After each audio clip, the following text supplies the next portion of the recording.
One of the Gospels we have in Lent this year, which is not from Luke's Gospel, is the story of John 1 to 8, which is a story that I use with Year 10, and Year 10 boys find it very confronting. It is one of the most sexually explicit stories in the whole of the New Testament. And it's the story of the woman caught in the very act of committing adultery. And this emphasis in John's text, we caught her in the very act of committing adultery. These were the Pharisees. They had power. They could read. They could write. That was real power. But they're also, the story makes very clear, they're perverts. They're looking in at the window at this woman. There's no mention of the guy. And they bring her out in full view of everybody. Heaven knows what she was wearing, but the story implies not very much. And the wise and the learned were getting an eyeful. There is a problem, and you know, we discuss this with the boys because there is a problem in the contemporary world with the increasingly visual nature of sexuality. And it's losing its tactility, it's losing its sense of expression of human engagement. One of the most alarming things I read in recent years was that a study discovered that 50% of 34-year-olds in Japan are still virgins. That's really alarming.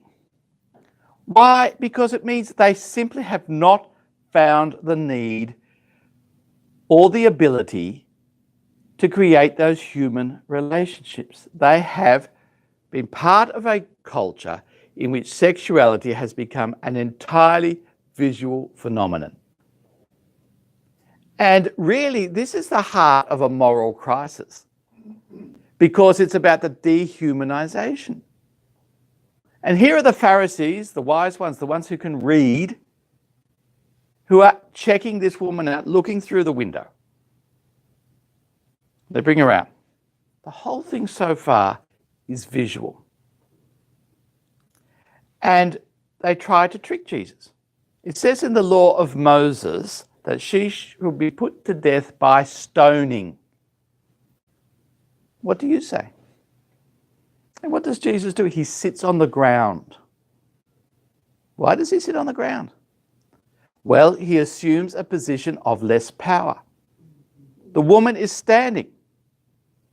Everybody else is eye to eye with her.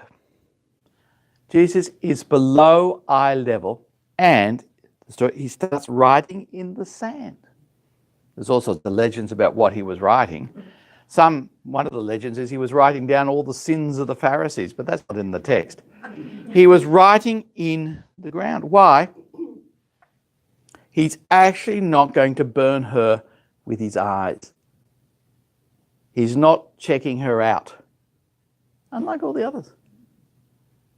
And then he says, well, the one among you who has not sinned, they can cast the first stone. And one by one, they put off their stones. And at the end, he says, well, no one here to condemn you?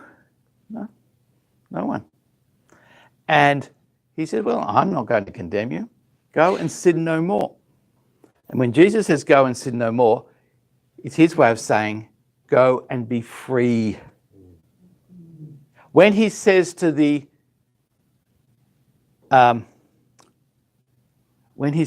paralytic in Mark 2, what is it easier to say? Your sins are forgiven, or pick up your stretcher and walk? Saying your sins are forgiven, you're free. You're free. Go. Enjoy life. It's great. So I chose the story of freedom for Lent. I drew on a few little stories, prayers. I hope you enjoyed. They're my thoughts. Is that enough? What's the time? I don't do, but you might have a few questions as well. I was told to talk for about half an hour. Have I spoken for about half an hour? Yes. Oh, very good. Okay. Well, I'm sure many people would like to listen to you all night. Well, one of them is not my wife. Who, no, I'm joking.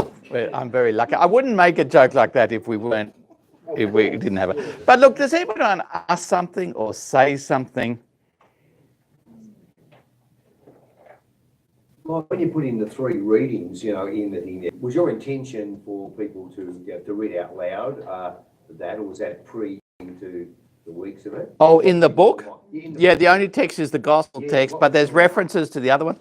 Well, Pope Francis has said many wonderful things, and one of the things he says was keep a little Gospels in the glove box of your car. I think the Gospels have a special place, and I think I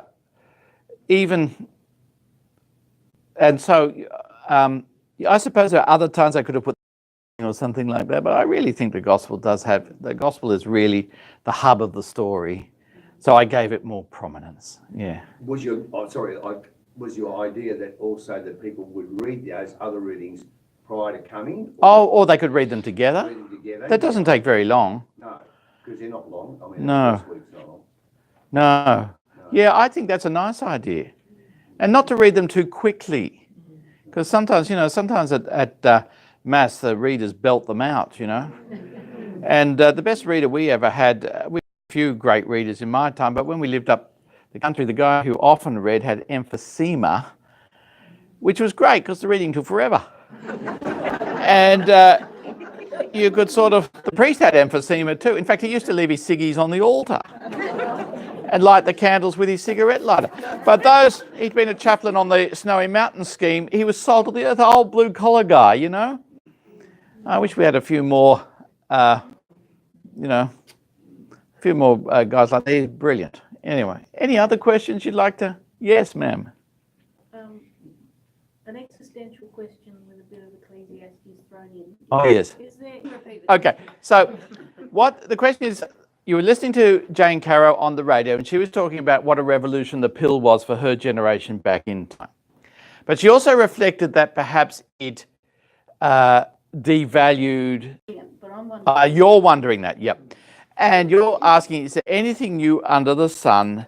And the implication is and sexual relations. You're wondering about that. Look, I do not think that is a core issue. And when I was at school, sex was the core religious issue. I think in so many ways it is a peripheral religious issue. The core religious issue of our time, I think, is forgiveness. Absolutely. Because we have a culture which has lost its narrative of forgiveness. And everybody now is judge. Everybody judges each other harshly. And this ability to let go of stuff is just awful. This inability to let go of stuff really concerns me. It's something that young people, I think, are pretty good at forgiveness. I think adults get worse at it. It's interesting, a head of a school was saying to me recently that the worst things he deals with is conflicts between staff because they harbour their resentments. Whereas the kids sort of are happy to have it out, shake hands, move on, right? But having said that, sexuality is one of the huge challenges. I'm not quite sure how to put this, but it's sad that the whole world has become so serious about sex.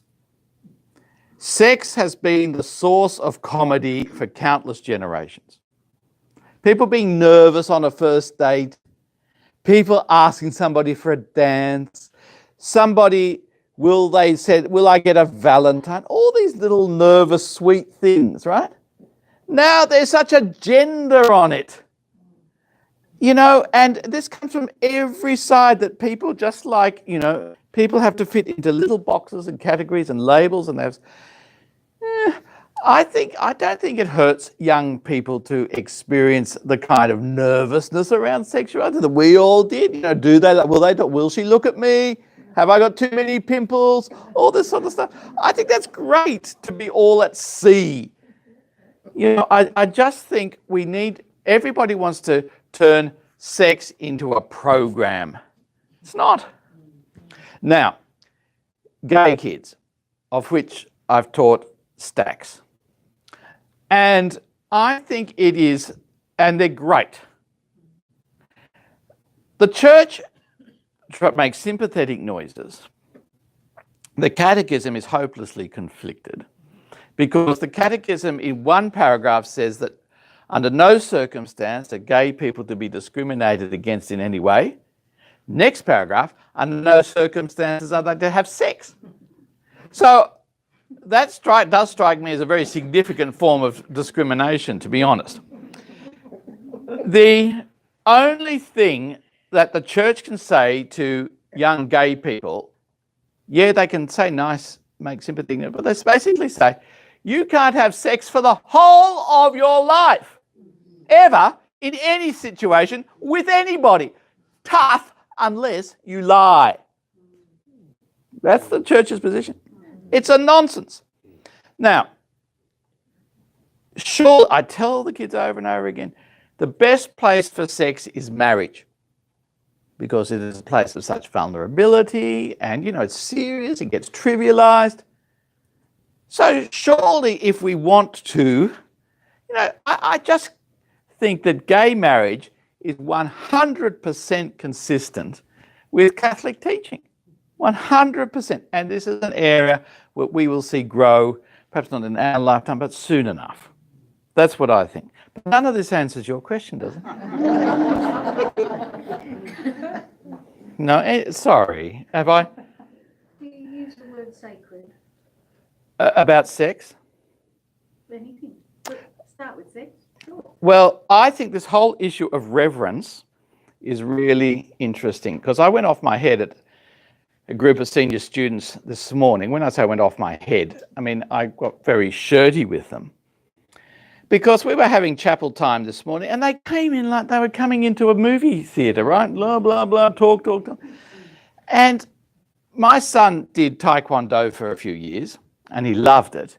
And he went to this Taekwondo place, which was, you went up a narrow staircase between a few shops in Glenferrie Road, Malvern, and on top there was a place a bit like what we're in now, just a fairly, with respect, fairly like plain, functional, just an ordinary kind of place. And yet every kid from the age of 4, so they have a little reception area, and then they have a little glass wall, and then you get to the area where there's mats. And, right? So every kid from the age of 4 stops in the corner of the mats and bows, right? All of them. Right. And yet we have this beautiful chapel, and they pile into it like they're arriving in Bay 13. Now, where is the sense of sacred? It's interesting. I was doing Year 7 retreats this week, and again, getting Year 7 to sit still for a short time. And I told them about, you know, those kids in the cave in Thailand, age 12, they sat still for 11 days.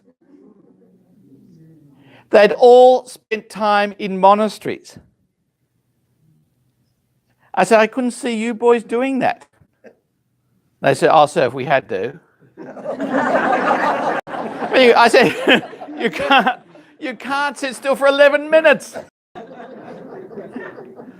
So, yeah, this word, I do use the word sacred, but there's this sense of reverence, silence, respect. Yeah, I'd like to see it more in the lives of young people. Yeah, I had a great moment with Year 7 when they were doing their retreat, and I took them down because we had this tree at school. I'm not sure, I teach at St. Kevin's, and the whole campus, the oldest thing on the campus is built in 1960, right? So it's pretty, it's not old, that old. And yet there's this tree there, a river red gum, and I never noticed it for ages until we had another retreat in the botanical garden, and the guy who looks after the trees there showed me the river red gums up there. He says, you know, these trees here are at least 250 years old. And they were much smaller than this tree at school. So I concluded that the tree at school had to be at least 300 years old. So I got all the kids around. I said, this tree is 300 years old. It's been living here for 300 years. Actually, it might be 400, but I said 300 because I wouldn't like to exaggerate. Well, I would like to exaggerate, but here's all the little green leaves coming off it. It's such a symbol of what we want. We want the kids to put their roots down deep, to attach to something that is ancient and strong, and to produce all these beautiful new leaves, And to sit still for a while. and to sit and to appreciate it, and to have a sense of reverence. So this thing is older than when Mr. Gardner started his vegetable farm called Glenferrie. That was the first thing that happened on our plot of land. I'm still finding runners from his potatoes. It's absolutely true. Look, just into another dimension, because I wrote a book on sleep as well, which is one of the things that cuts across forgiveness in the community, one of the things that creates is judgment, hostility, antagonism, the need for categories, all these kinds of things. They're all symptoms of living in an exhausted culture and people being habitually exhausted. You just, once you peel away this, the fact that everybody is overstimulated, especially visually, and I think that's been enormously injurious. Now, I was sharing with Gary the other day, this will be my swan song, how we can resolve the issue of the ordination of women. It's very easy. In canon law says that to be ordained a priest in the Catholic Church, you have to be born a man. So it says vir, man, not homo, which is a human person, vir, a man. But it does not say you have to remain a man. And there is no canonical impediment to transitioning to the female state. And if we can get a few of our parish priests realign their gender, go up to your priest on the weekend and say, excuse me, Father, have you considered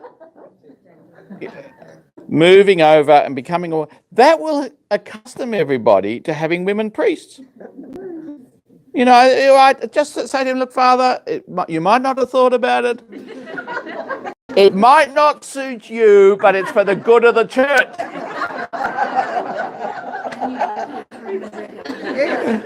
If it might not suit you, but it's for the good of the church, and problem solved. Now, any other problems? Anyway, any more questions? Look, it's been so lovely to be here. Is that enough, or do you want more? Is that ample? Yeah, yes.